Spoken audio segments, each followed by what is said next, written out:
Halo YouTube, berjumpa kembali di channel saya Sakinah Channel. Di video saya kali ini saya ingin memperlihatkan pemandangan di kampung Salok Batu, Kelurahan Ambarawang Laut, Samboja. Sambil menonton, kita dengarkan ceramah dari Kiai Haji Jainuddin MZ. Namun sebelum lanjut, jangan lupa like, share, komen, dan subscribe, serta aktifkan lonceng notifikasinya. Terima kasih. Saudara-saudara kaum muslimin rahimakumullah.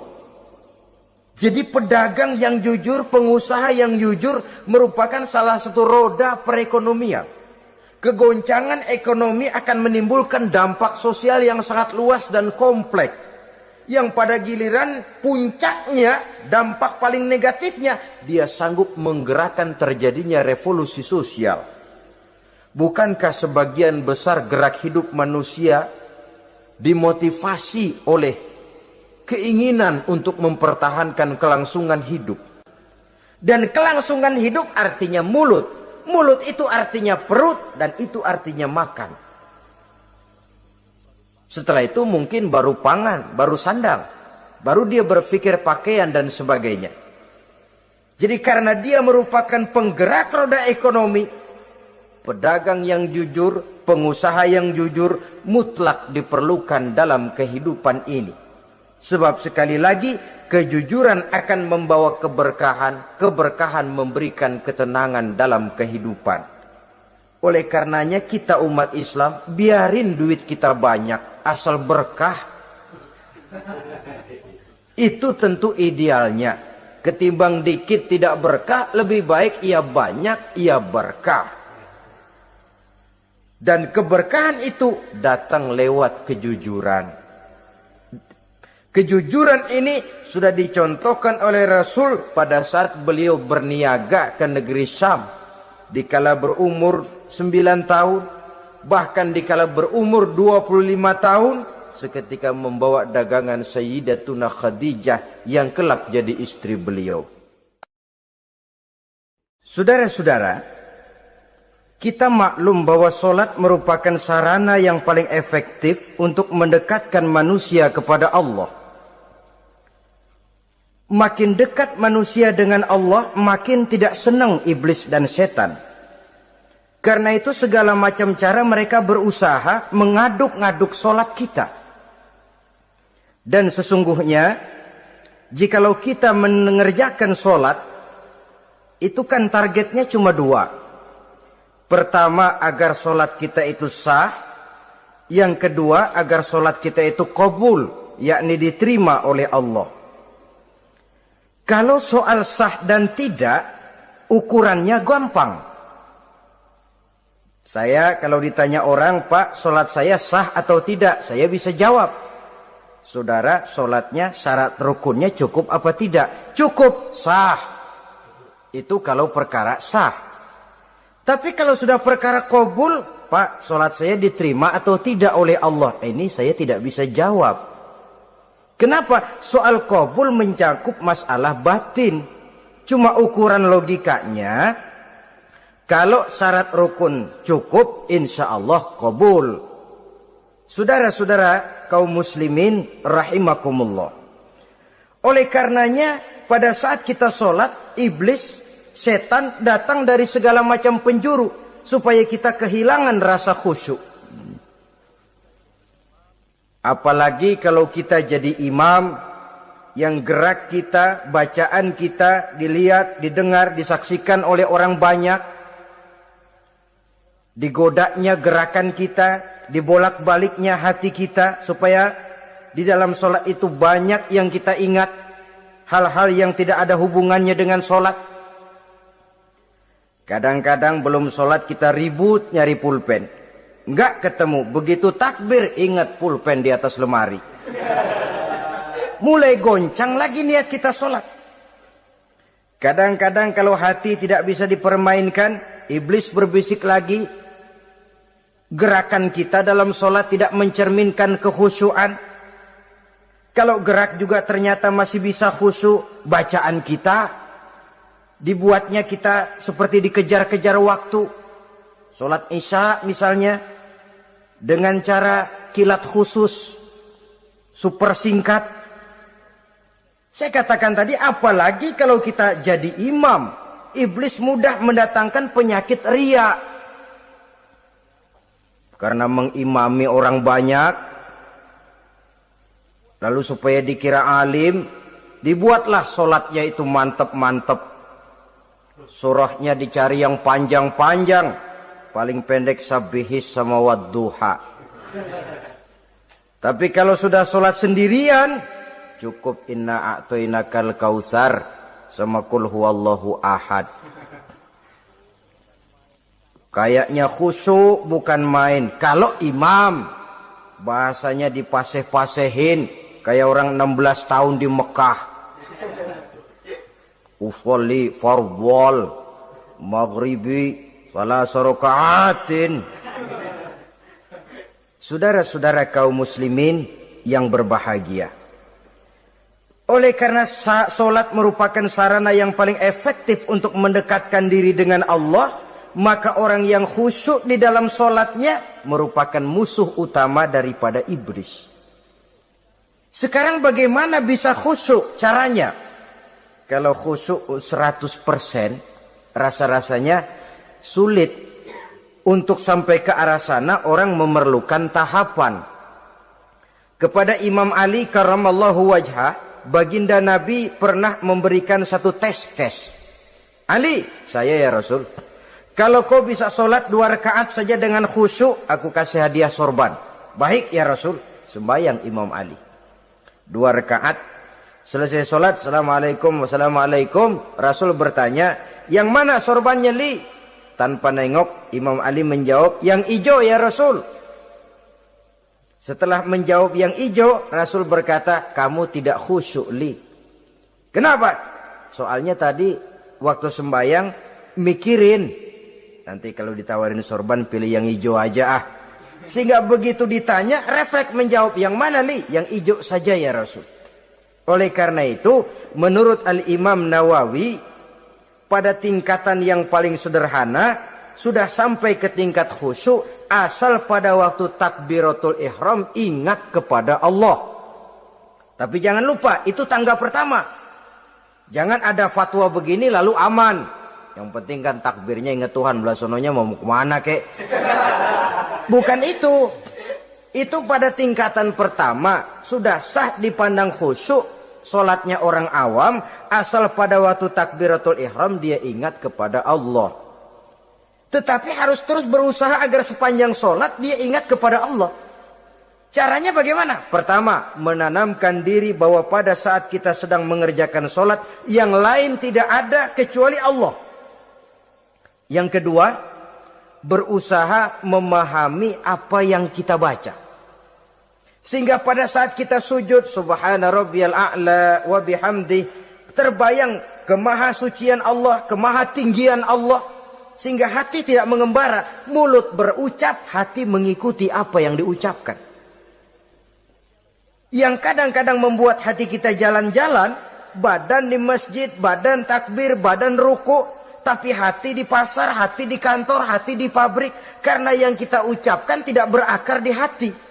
Yang kita baca kita nggak tahu artinya. Sangat boleh jadi hati lalu mengembara kemana-mana. Jadi untuk menopang kekhusyuan ini, cara yang paling efektif, pertama, tidak ada yang lain pada waktu kita sholat kecuali Allah. Yang kedua, berusaha memahami apa yang kita baca. Dikala kita sujud dikala kita duduk di antara 2 sujud, Rabbighfirli, ya Allah ampuni dosa saya, warhamni, kasihani saya, dan selanjutnya. Mulut membaca, hati mengikuti. Dengan mengikuti, hati tidak terlalu mengembara, ada tempat dia kembali. Saudara-saudara kaum muslimin rahimakumullah. Itu yang kelima. Yang keenam, yang menjadi musuh iblis, mukminun nasih. Orang mukmin yang suka memberikan nasihat. Orang mukmin yang suka memberikan petunjuk. Termasuk juru-juru dakwah, para mubaligh itu merupakan musuh utama iblis. Kenapa? Tiap hari iblis kampanye. Tiap hari iblis mengajak dengan segala macam cara yang kalau perlu dia berikan kamuflase. Dia berikan fata morgana. Kalau perlu yang haram dia bungkus dengan merek halal. Kalau perlu kejahatan dia bungkus dengan baju kebajikan. Istilahnya racun diberi merek madu. Dan itu wajar. Cuma kita tentu harus punya filter, daya saring positif agar tidak salah pilih. Karena iblis ini pintar betul. Kalau kita khusyuk dalam sholat, dia tanamkan kepada kita misalnya seperti tadi itu. Sholatmu memang hebat, khusyuk. Di kampung ini tidak ada orang yang sholatnya seperti kamu.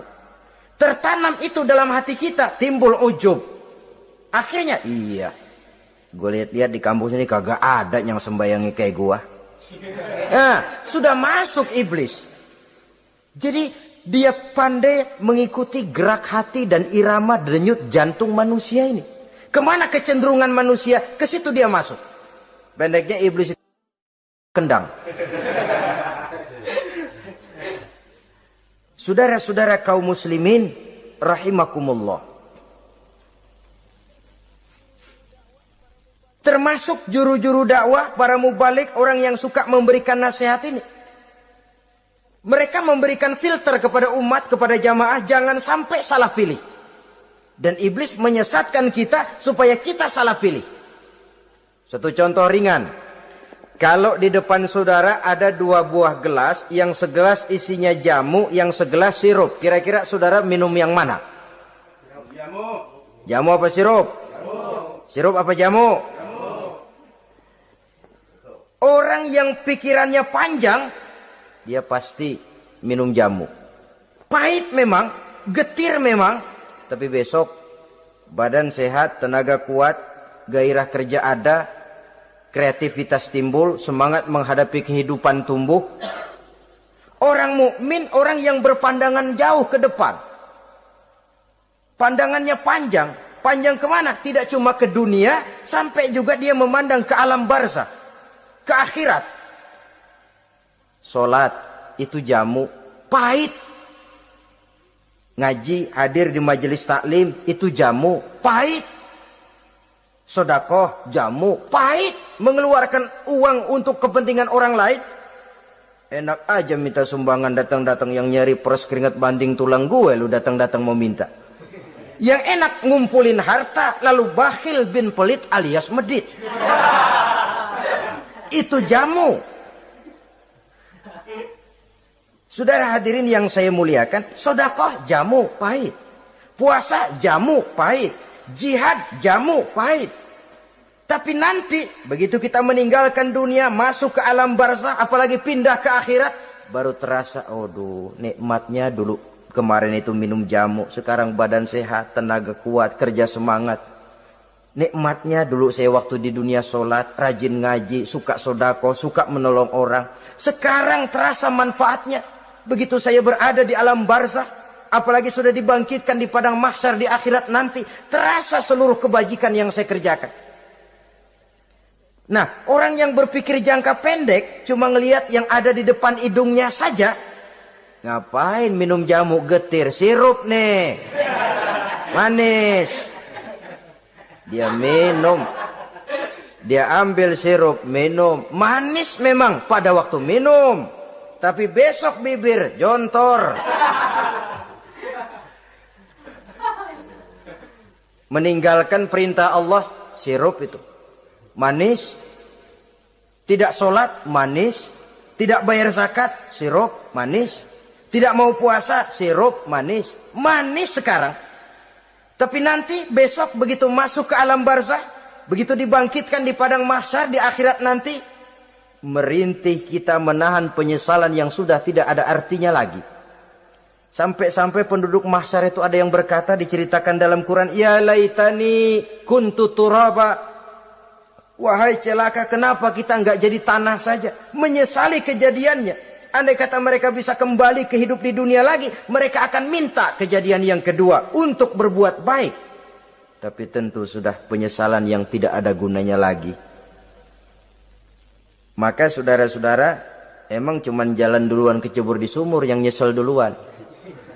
Ada orang jalan, yang paling depan kecebur di sumur. Itu tuh, gue nyesel duluan katanya.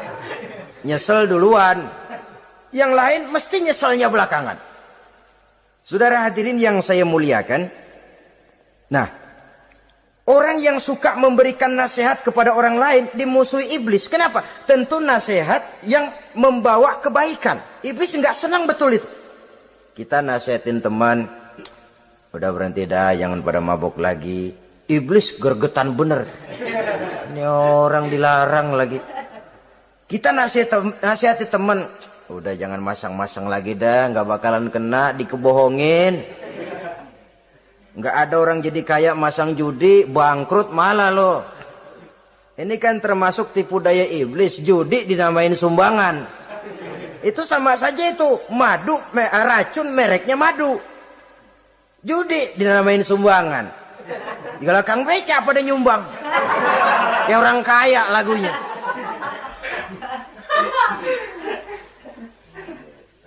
Saudara-saudara kaum muslimin rahimakumullah.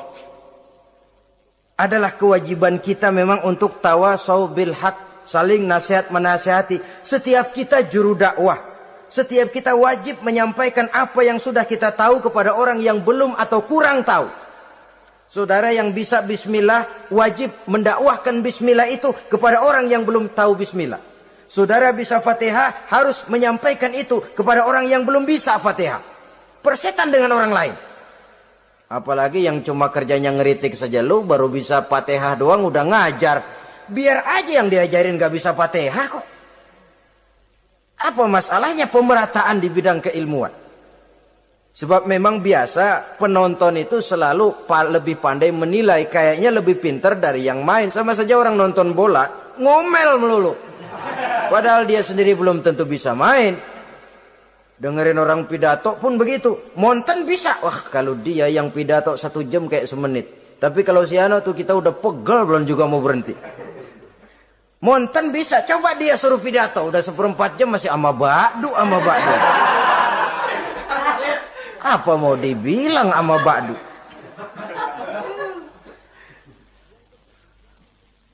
Yang ketujuh. Yang menjadi musuhnya iblis. Taibun sabitun ala taubatihi. Orang yang bertaubat dan tetap di atas taubatnya. Secara jujur, tidak ada manusia yang tidak punya salah. Dan orang yang baik memang bukan orang yang tidak punya salah. Karena tidak ada orang yang tidak punya salah.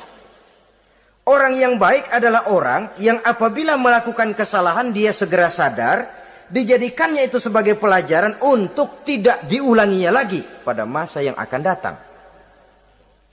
Biasanya kita menghakimi orang pintar, kita nggak merasa bahwa kita juga punya kesalahan. Kalau kita ngelihat maling ayam kita teriak, padahal kita nyolong kambing.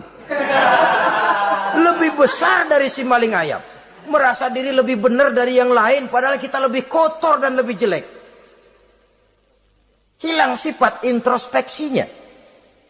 Yang kita musuhi, yang kita caci maki, tahu-tahu kita sendiri yang melakukannya. Saudara-saudara kaum muslimin, orang yang bertaubat dan tetap dalam taubatnya stabil, itu musuh iblis. Apa ada orang yang taubatnya nggak tetap? Ada. Yang istilah kita taubat sambal namanya. Kalau dia makan sambal kepedesan, taubat makan sambal. Besok mau makan kagak ada sambal, ngomel. Mana sambal? Kemarin udah taubat. Sekarang mana sambal? Ini taubat yang namanya taubat sambal. Istighfar, habis istighfar nyolong lagi. Istighfar lagi. Besok nyolong lagi, istighfar lagi. Itu taubat yang tidak tetap namanya. Allah Maha Pengasih dan Penyayang dengan segala kebesarannya. Ia akan memaafkan segala perbuatan yang bersifat salah dari hamba-hambanya. Cuma manusia kadang-kadang yang tidak mau memaafkan dirinya sendiri. Amat dungu manusia macam ini. membiarkan dirinya hanyut berlarut dalam lembah dosa, sementara dia diberikan umur, tidak digunakannya untuk bertaubat. Innallaha yaqbalu taubatal abdi ma lam yugharghir. Allah senantiasa akan menerima taubat seorang hamba sepanjang nafasnya belum sampai di tenggorokan. Kalau nafas sudah sampai di tenggorokan baru berniat taubat, kasib terlambat. Kayak Fir'aun. Fir'aun itu begitu ditenggelamkan di lautan merah, udah cengap-cengap mau mampus, baru ngomong dalam sekaratnya, amantu bi Rabbi Musa wa Harun. Kalau begini mah saya juga percaya sama Tuhannya Musa. Udah sekarat baru mau taubat, malaikat maut gemes banget dilelepin, mati.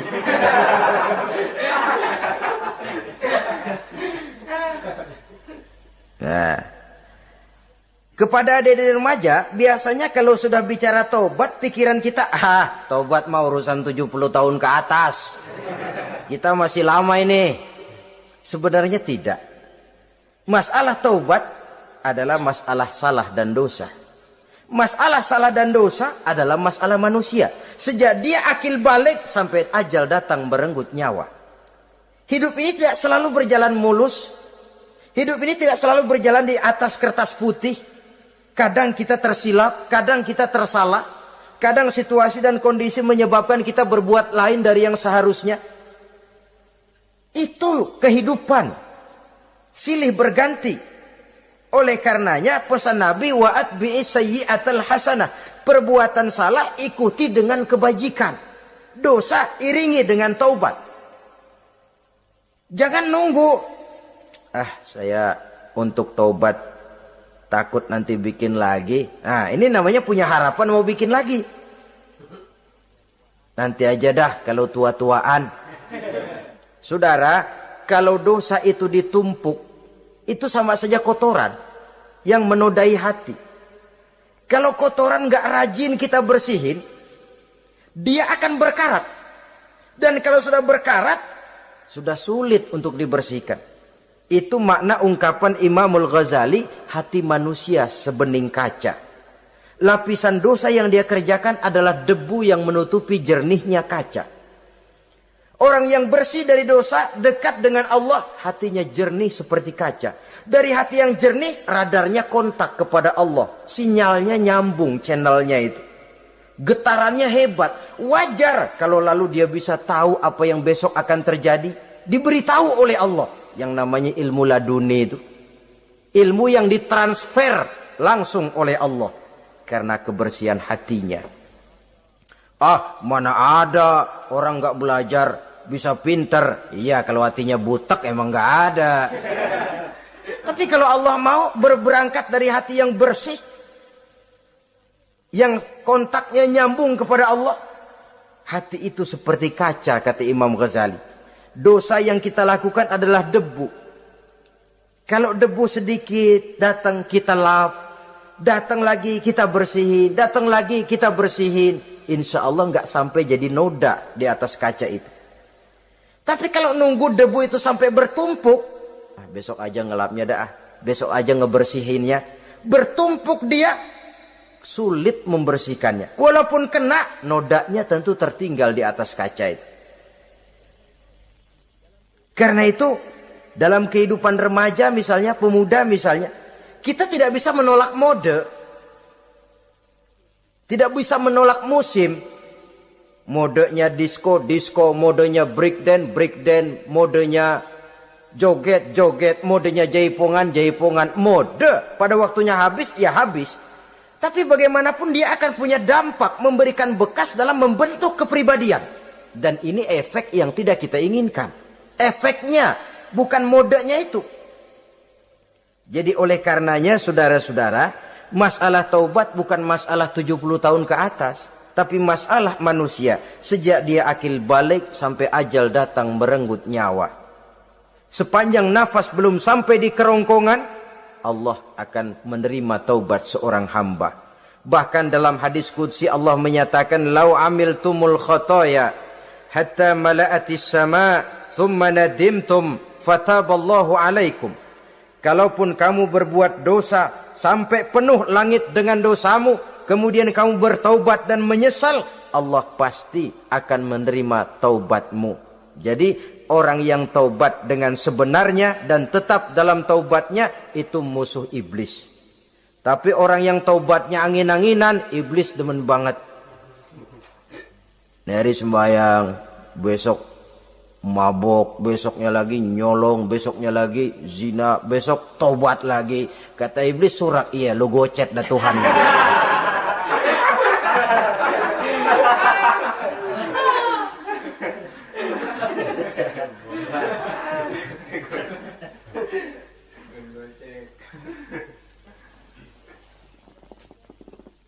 Selanjutnya, yang ke-8, musuh iblis, musuh setan, mu'minun yudawi mu'alat taharah. Orang mukmin yang membiasakan diri selalu dalam keadaan bersuci. Baik dari hadas kecil, lebih-lebih dari hadas besar. Wudu utamanya memang untuk sholat. Tapi membiasakan wudhu dalam kehidupan sangat baik sekali. Mau ke kantor wudhu dulu, mau ke pasar wudhu dulu, mau ngajar wudhu dulu. Apa sebabnya? Karena dalam keadaan suci, orang ada sikap memelihara kesuciannya.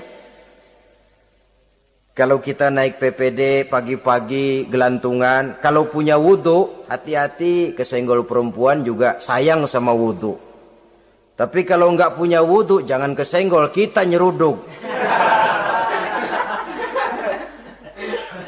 Ada semacam sikap apik di dalam kehidupan ini. Karena itu biasakan wudhu. Untuk menjaga kebersihan diri, kebersihan zohir, kebersihan batin. Belum lagi kemanfaatan di akhirat. Sebab kata Nabi, inna ummati ya'tuna yaumal qiyamah ghurran muhajjalin min asaril wudu. Umatku di akhirat nanti akan datang menghadap Allah dengan muka berseri-seri, bersinar-sinar dari sebab sering wudu. Sehingga tidak usah mengaku pun Rasul akan memanggil karena muka yang sering tersentuh air wudu ini. Mu'minun yudawi mu'alat taharah. Orang mukmin yang selalu membiasakan diri berada dalam keadaan suci, berwudu. Kita lihat ajaran wudu ya. Dari sejak bacaan-bacaannya saja itu sudah membawa manfaat. Lalu dari segi bahwa kita manusia sering tersilap melakukan dosa-dosa kecil. Dosa-dosa kecil itu oleh air wudhu dia rontok. Tangan kita suka colak-colek. Pada saat membasuh dua tangan, Allahumma inni as'alukal yumna wal barakah wa a'udzubika minasyu'mi wal halakah. Dosa yang ada di tangan itu rontok. Mata kita suka pelatat-pelotot, nggak karu-karuan. Pada saat membasuh muka, nawaitu raf'al hadasil asghar, dosa yang ada di mata rontok. Dari segi pembersihan batin. Belum lagi dari segi pembersihan zahir. Sehari semalam kalau 5 kali saja kita terkena air wudu, itu sudah menjaga kesehatan dan kebersihan. Saudara-saudara kaum muslimin rahimakumullah. Yang ke-9, orang yang menjadi musuh iblis yaitu mutawarra'un anil haram. Orang yang memelihara diri dari yang diharamkan oleh Allah. Terpelihara dirinya, terpelihara yang dimakannya, yang diminumnya dari jenis-jenis yang haram, baik sedikit maupun banyak. Jangan cuma teriak haram waktu sedikit, tapi giliran banyak halal. Sama saja orang dikasih tahu, itu ada cerita anak-anak, Pak Haji punya anak main judi, dikasih tahu, Pak anak bapak main judi, astagfirullah katanya. Tapi menang Pak, alhamdulillah.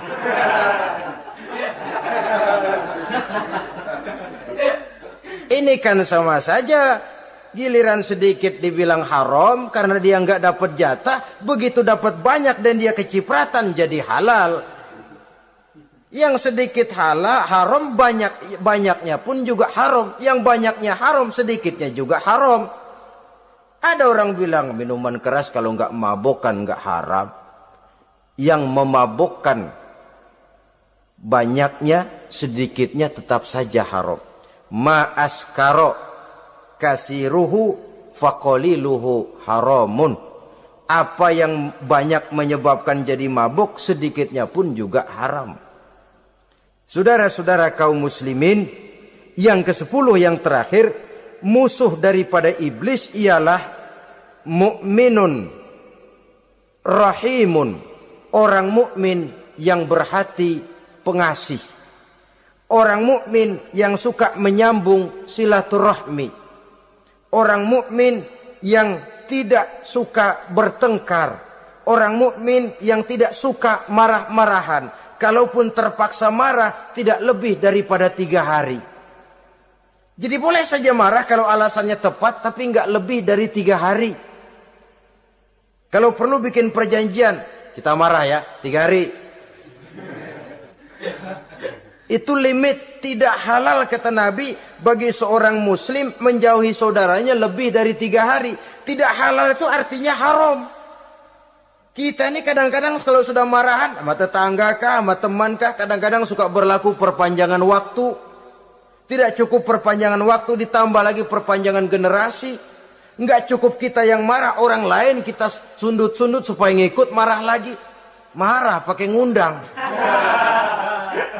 Kayak mafia lagunya, udah dia marah, orang lain lagi disuruh marah. Saudara hadirin yang saya muliakan, mukmin yang punya sifat belas kasih, berhati jernih, itu musuh utama dari iblis. Tapi mukmin yang suka marah-marahan, tukang hasut dan tukang bakar, itu teman-teman iblis. Oleh karena itu, mudah-mudahan kita semua menjadi musuh iblis. Dan jangan menjadi musuh iblis. Jangan menjadi teman iblis. Sebab iblis sudah kadang memproklamirkan permusuhan. Sekali dia musuh kita, selamanya dia akan tetap menjadi musuh kita. Berusahalah untuk menjadi musuh iblis dan jangan sekali-kali toleransi. Jangan berusaha menjadi teman iblis. Inilah yang kita bicarakan pada pertemuan ini. Mudah-mudahan ada manfaatnya. Terima kasih atas segala perhatian. Mohon maaf atas segala kekurangan. Wassalamualaikum warahmatullahi wabarakatuh. Waalaikumsalam.